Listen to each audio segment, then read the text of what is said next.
Hello అండి, ఎలా ఉన్నారు? అందరూ బాగున్నారా? ఈరోజు ఒక మంచి యూజ్ఫుల్ వీడియోని అయితే తీసుకొచ్చాను మీకోసం. వచ్చేసేయండి. ఇప్పుడు ఇది వచ్చేసి ఏంటంటే, నేను షాప్సీలో అయితే కొన్ని కిచెన్ వేర్కి సంబంధించిన ప్రొడక్ట్స్ అనేది తెప్పించానమాట. ఇవి మొత్తం 300 లోపు అనమాట. ఒక్కొక్కటి 300 లోపు మనకి ఈ ప్రైస్ అనేది ఉంది, ఆఫర్ ప్రైస్లో. చాలా బాగుంది. ఇది వచ్చేసి బౌల్ అండి. బౌల్ అయితే ఇంకా మనము ఏదైనా నూడిల్స్ కానీ ఏదైనా తినడానికి బాగుంటుంది అనేసి అది తెప్పించాను. సో ఇక్కడ వచ్చేసి పోపు దినుసులకు సంబంధించింది. ఇది మొత్తం 6 అయితే వస్తాయి. దీంట్లో మనము అన్నీ వేసుకోవచ్చు. కిచెన్కి మనము ఏదైనా పచ్చళ్ళు కానీ లేదంటే పోపు దినుసులకు అయితే బాగుంటుంది. సో ఇదొకటి తెప్పించాను.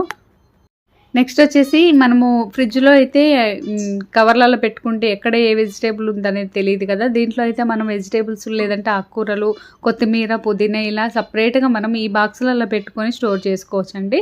దీనికి చక్కగా మూత కూడా వచ్చింది. అలాగే లోపల మనకి ఆకుకూరలు పెట్టుకోవడానికి కూడా కింద మనకి ప్లేట్ లాంటిది అయితే